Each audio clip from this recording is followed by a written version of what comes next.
আসসালামু আলাইকুম। সম্মানিত দর্শক, আশা করি সবাই ভালো আছেন। একটু ভাবুন তো, দেশের সবচেয়ে সুরক্ষিত জায়গাগুলোর অন্যতম হচ্ছে আমাদের জাতীয় সংসদ ভবন কিংবা অন্যান্য গুরুত্বপূর্ণ রাষ্ট্রীয় স্থাপনা। সেখানে যদি হঠাৎ করে কোনো জঙ্গি হামলার সতর্কবার্তা আসে, তাহলে সাধারণ নাগরিক হিসেবে আমাদের কিংবা আপনাদের মনের অবস্থা ঠিক কেমন হতে পারে? এমন একটা দুশ্চিন্তার মেঘ কিন্তু এখন আমাদের মাথার উপর ঘুরপাক খাচ্ছে। পুলিশ সদর দপ্তর থেকে সম্প্রতি যে সতর্কবার্তা দেওয়া হয়েছে তা কোনো গতানুগতিক রুটিন ওয়ার্ক নয়। তারা রীতিমতো চিঠি দিয়ে পুলিশের বিভিন্ন ইউনিট প্রধানদের সতর্ক করেছে। কিন্তু কেন? হঠাৎ করে এই সংখ্যা কেন এত প্রবল হলো? আসুন, আজকে আমরা বিষয়টার একটু গভীরে যাই এবং একজন সচেতন নাগরিক হিসেবে এই পুরো সমীকরণটা আমাদের, আমি মনে করি, বোঝা খুবই জরুরি। দেখুন, আপনারা যারা নিয়মিত খবরের কাগজে বা টেলিভিশনে চোখ রাখেন, তারা হয়তো বিভিন্নভাবে খেয়াল করেছেন যে পুলিশের কাউন্টার টেরোরিজম ইউনিট কাজ করে যাচ্ছে ঠিকই, কিন্তু তাদের কাছেও যেন পুরো চিত্রটা খুব একটা পরিষ্কার নয়। অন্তত তাদের কথাবার্তায় বা মিডিয়া ব্রিফিংয়ে তেমনটাই মনে হচ্ছে। সুনির্দিষ্ট করে কোনো একটা সংগঠনের নাম তারা প্রকাশ্যে হয়তো জোর গলায় বলছে না, কিন্তু ভেতরের খবরটা বেশ ভয়াবহ। দেশের তিনটি নিষিদ্ধ জঙ্গি সংগঠন, নব্য জেএমবি, আনসারুল্লাহ বাংলা টিম এবং জামাতুল আনসার ফিল হিন্দাল সারিকা, এরা আবার নতুন হয়ে সক্রিয় হয়ে উঠেছে। আর এর সঙ্গে যুক্ত হয়েছে তেহরিকে তালেবান বা টিটিপি এর মতো ভয়ঙ্কর আন্তর্জাতিক গোষ্ঠীর নাম। এই যে দেশীয় আর আন্তর্জাতিক নেটওয়ার্কের একটা মেলবন্ধন, এটাই কিন্তু আইন শৃঙ্খলা রক্ষাকারী বাহিনীর ঘুম রীতিমতো হারাম করে দেওয়ার জন্য যথেষ্ট। এখন প্রশ্ন হচ্ছে, এরা হঠাৎ এত সাহস বা সুযোগ পেল কোথা থেকে? এই প্রশ্নের উত্তর খুঁজতে গেলে আমাদেরকে একটু পেছনে ফিরে তাকাতে হবে। বিশেষ করে ২৪ জুলাই আগস্টের গণঅভ্যুত্থানের সময়টাতে। ৫ই আগস্টের পর যখন সারা দেশে একটা পালাবদলের হাওয়া, তখন কিন্তু একটা বিশাল অঘটন ঘটে গেছে আমাদের চোখের আড়ালে। দেশের ১৭টি কারাগারে হামলা চালিয়ে প্রায় ৭৯ জন ভয়ঙ্কর জঙ্গিকে ছিনিয়ে নেওয়া হয়েছিল। ভাবা যায়? শুধু তাই নয়, অন্তর্বর্তীকালীন সরকারের এই গত কয়েক মাসে প্রায় ৩৫০ জঙ্গিকে জামিন দেওয়া হয়েছে বলে বিভিন্ন পরিসংখ্যানে উঠে এসেছে। এই যে এতগুলো দাগী আসামি, যাদের অনেকেই রীতিমতো সাজাপ্রাপ্ত এবং দুর্ধর্ষ, তারা যখন জেলের বাইরে মুক্ত বাতাসে ঘুরে বেড়ায়, তখন দেশের নিরাপত্তা ব্যবস্থা যে কতটা হুমকির মুখে পড়ে, সেটা কি আর আলাদা করে কাউকে বুঝিয়ে বলার দরকার আছে? এই মুক্ত জঙ্গিরাই কিন্তু এখন পুলিশের গলার সব থেকে বড় কাঁটা হয়ে দাঁড়িয়েছে। এই কাঁটা যে কতটা বিষাক্ত হতে পারে, তার একটা বাস্তব উদাহরণ দিচ্ছে। জামাতুল আনসার ফিল হিন্দাল সার্কিয়া নামের সংগঠনটির কথা ধরুন। এরা কিন্তু সাধারণ কোনো ছিচকে অপরাধী গোষ্ঠী নয়। এদের সঙ্গে পাহাড়ের সশস্ত্র গোষ্ঠী কুকিচিন ন্যাশনাল ফ্রন্ট বা কেএনএফ এর সরাসরি যোগসুযোগ শনাক্ত প্রমাণ পাওয়া গেছে।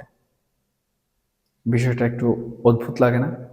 একদিকে কঠোর ধর্মীয় উগ্রবাদে বিশ্বাসী একটি গোষ্ঠী, অন্যদিকে সম্পূর্ণ ভিন্ন ধর্মাবলম্বী একটি ক্ষুদ্র জাতিগোষ্ঠীর সশস্ত্র দল। এদের মধ্যে কিসের সম্পর্ক? সম্পর্কটা হলো নিখাদ স্বার্থের। দেখুন, ২০২২ সালের দিকে এই জামাতুল আনসারের সদস্যরা কেএনএফ এর কাছ থেকে পাহাড়ে সামরিক প্রশিক্ষণ নিত, লিখিত চুক্তির বিনিময়ে, কারিগরি টাকার বিনিময়ে। মাসের পর মাস তারা পাহাড়ের দুর্গম অঞ্চলে অস্ত্র চালানো শিখেছে। এই যে এতগুলো হাইলি ট্রেন্ড জঙ্গি, যারা পাহাড়ে টিকে থাকার কৌশল জানে, তারা যখন এখন দেশের আনাচে কানাচে ছড়িয়ে ছিটিয়ে আছে, তখন এই থ্রেটটাকে আপনি কোনোভাবেই কিন্তু হালকা করে দেখতে পারেন না। দর্শক, এখন আপনারা হয়তো ভাবতে পারেন, পুলিশ তাহলে কি করছে? পুলিশ তো আর আসলে হাত গুটিয়ে বসে নেই। তারা কেরানীগঞ্জের একটি মাদ্রাসায় পরপর বোমা বিস্ফোরণের পর কয়েকজনকে ধরেছে। হবিগঞ্জ থেকে এক কিশোরকে আটক করেছে, যে কিনা অনলাইনে বসে বোমা বানানোর পিডিএফ ম্যানুয়াল শেয়ার করত। ইসকন মন্দির বা শিয়া মসজিদে হামলার নিখুঁত পরিকল্পনা করতে উস্কানি দিত।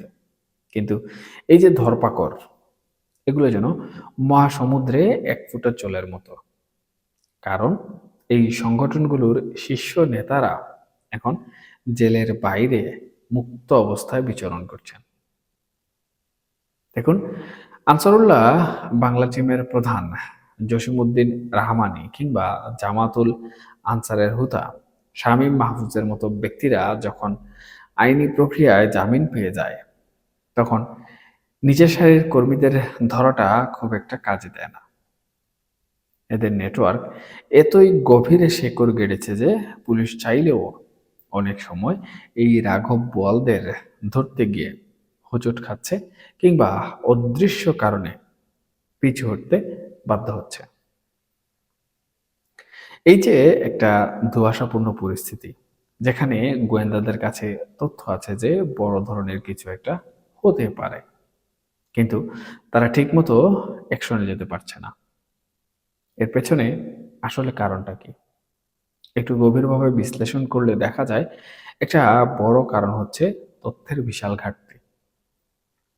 জেল থেকে জামিন পাওয়া বা জামিনে মুক্তি পাওয়া জঙ্গিরা এখন কে কোথায় আছে, কি করছে, কার সাথে যোগাযোগ রাখছে, তার কোনো সুস্পষ্ট ডেটাবেজ বা ট্র্যাকিং সিস্টেম এখন ঠিকমতো কাজ করছে না। একজন জঙ্গি যখন জামিন পায়, তখন সে তো আর নিজের বাড়িতে গিয়ে চুপচাপ বসে থাকে না, তাই না? তারা খুব সতর্পণে তাদের পুরনো নেটওয়ার্কের সঙ্গে যোগাযোগ করে নতুন করে সংবদ্ধ হওয়ার চেষ্টা করে। দর্শক, চলুন বিষয়টা একটু তলিয়ে দেখি। এই যে শামীম মাহফুজ, যার কথা একটু আগে বললাম, তার ব্যাকগ্রাউন্ডটা কিন্তু বেশ ইন্টারেস্টিং। সে কিন্তু কোনো সাধারণ মাদ্রাসার ছাত্র নয়। ক্যাডেট কলেজ থেকে পড়াশোনা করে নামকরা বিশ্ববিদ্যালয়ে ভর্তি হয়ে তারপর সে এই উগ্রবাদের পথে পা বাড়ায়। এই উচ্চশিক্ষিত তরুণেরা যখন ব্রেইন ওয়াশড হয়ে এমন একটা পথে যায়, তখন তারা শুধু অন্ধের মতো অস্ত্রই চালায় না, তারা ছক কষে অত্যন্ত নিখুঁতভাবে।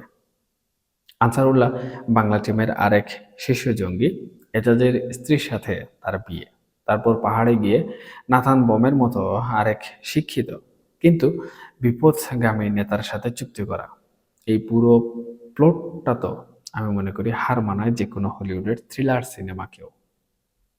এই লোকগুলোকে সাধারণ ক্রিমিনাল ভাবলে কিন্তু আমরা চরম ভুল করব। এরা হাইলি ইন্টেলিজেন্ট, ট্যাক্স সেভি এবং নিজেদের বিকৃত মতাদর্শের প্রতি অত্যন্ত ডেডিকেটেড। আর এই ডেডিকেশনের প্রমাণ আমরা দেখেছি বারবার। এই যে কাশিমপুর কারাগারের কথা বারবার ঘুরে ফিরে আসছে, কেন জানেন? কারণ এই কারাগারটাকে তারা একটা প্রতীক হিসাবে দেখে। তারা মনে করে তাদের আধ্যাত্মিক বা শীর্ষ নেতারা সেখানে আটকে আছে। 2023 সালেও তাদের একটা বড় পরিকল্পনা ছিল সেখানে হামলা করার। তখন হয়তো প্রশাসনের কড়াকড়িতে পারেনি, কিন্তু 24-এর 6ই আগস্টের ডামাডোলের মধ্যে ঠিকই কিন্তু সেখানে একটা বড়সড় হামলা হয়েছে। জিম্মি করা হয়েছে কারারক্ষীদের, পালিয়ে গেছে অসংখ্য বন্দী।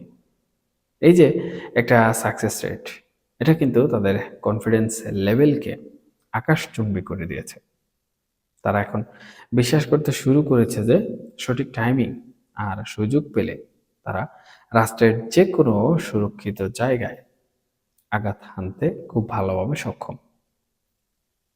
দর্শক, আমরা যদি তাদের কাজের ধরনটা খেয়াল করি, দেখব সেখানেও কিন্তু অনেক পরিবর্তন এসেছে। তারা এখন শুধু মাঠ পর্যায়ে বা গোপন আস্তানায় কাজ করছে না, সাইবার স্পেসেও তারা ভীষণভাবে সক্রিয়। এই যে হবিগঞ্জের কিশোরটির কথা বললাম, সে তো আর রাস্তায় নেমে লিফলেট বিলি করছিল না। সে ঘরে বসে অনলাইনে আইএস এর মতো আন্তর্জাতিক জঙ্গি গোষ্ঠীর মতাদর্শ প্রচার করছিল। প্রযুক্তির এই অপব্যবহার কিন্তু আমাদের গোয়েন্দাদের জন্য আমি মনে করি আর একটা বড় চ্যালেঞ্জ হয়ে দাঁড়িয়েছে। তারা একটা আইপি অ্যাড্রেস ট্র্যাক করে হয়তো একজনকে ধরছে, কিন্তু তার পেছনে যে একটা বিশাল ভার্চুয়াল নেটওয়ার্ক কাজ করছে সেটা ভাঙা খুব কঠিন হয়ে যাচ্ছে। এদিকে রাজনৈতিক বা পারিপার্শ্বিক প্রেক্ষাপটটাও কিন্তু এখানে আমি মনে করি একটা বড় অনুঘটকের ভূমিকা রাখছে। সরকার পরিবর্তনের পর আইন শৃঙ্খলা বাহিনী যখন নিজেদের পুনর্গঠন নিয়ে ব্যস্ত, পুলিশ যখন নিজেদের ইমেজ সংকট কাটাতে হিমশিম খাচ্ছে, ঠিক সেই সুযোগটাই কাজে লাগিয়েছে এই উগ্রবাদী গোষ্ঠীগুলো। এবং তারা বুঝে গেছে যে প্রশাসনের মনোযোগ এখন অন্যান্য দিকে বেশি। এই ফাঁকে তারা নিজেদের শক্তি সঞ্চয় করছে। আর সবচেয়ে আশঙ্কার বিষয় হলো এদের টার্গেটগুলো কিন্তু খুব স্পেসিফিক। যখন শোনা যায় যে খুব সংসদ ভবন এদের নিশানায় থাকতে পারে, তখন বুঝতে হবে এদের পরিকল্পনা কতটা শুধু প্রসারী এবং কতটা ভয়ঙ্কর। তাহলে আমাদের সাধারণ মানুষের জন্য মেসেজটা কি দাঁড়ায়? আমরা কি শুধু এই ভয়ের সংস্কৃতি নিয়ে বেঁচে থাকব, নাকি এর কোনো টেকসই সমাধান আমাদের জন্য আছে? দেখুন, প্রথমত আইন শৃঙ্খলা বাহিনীকে তাদের পুরনো কাজের ধারা থেকে পুরোপুরিভাবে বেরিয়ে আসতে হবে। শুধু সতর্কবার্তা দিয়ে বা দু একজনকে গ্রেফতার করে এই সমস্যার শিকড় উপড়ানো কোনোভাবেই যাবে না। এই সংগঠনগুলোর আর্থিক যোগান কোত্থেকে আসছে, কারা এদের মদত দিচ্ছে, মাস্টার মাইন্ড বা কারা, সেই জায়গাগুলোতে আঘাত করতে হবে।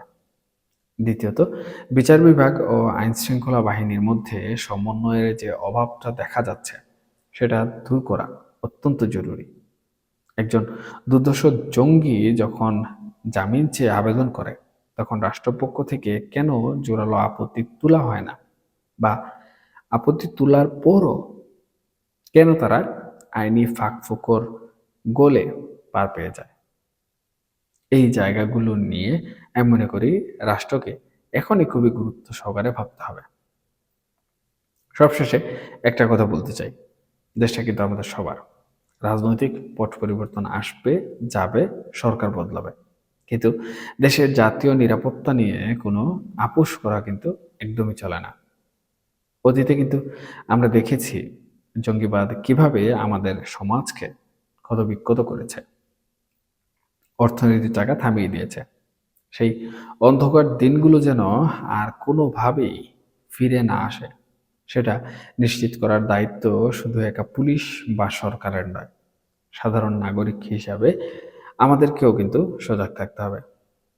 আজকের এই আলোচনাটা হয়তো আপনাদের মনে কিছুটা ভীতির সঞ্চার করেছে, কিন্তু এই রূঢ় সত্যটা আমাদের মেনে নিয়েই সামনের দিকে এগোতে হবে। চোখ কান খোলা রাখার আমি মনে করি কোনো বিকল্প নেই। সচেতনতাই হতে পারে আমাদের সবচেয়ে বড় হাতিয়ার। এখনকার মতো এ পর্যন্তই। এই আলোচনা প্রসঙ্গে আপনাদের যদি কোনো ধরনের মন্তব্য থেকে থাকে, সেটা পক্ষে হোক, বিপক্ষে হোক, ভালো হোক, খারাপ হোক, পুরোটা শোনার পর অবশ্যই আপনারা আপনাদের গুরুত্বপূর্ণ মন্তব্য কমেন্ট সেকশনে জানিয়ে দেবেন। আপনাদের যদি কোনো ধরনের প্রশ্ন থাকে তাহলে সেটাও আপনারা করে যাবেন। আমি চেষ্টা করব তার উত্তর দিতে, এবং আপনাদের মন্তব্যগুলো আমার জন্য শিক্ষণীয়। সবাই ভালো থাকবেন, সুস্থ থাকবেন। আল্লাহ হাফেজ।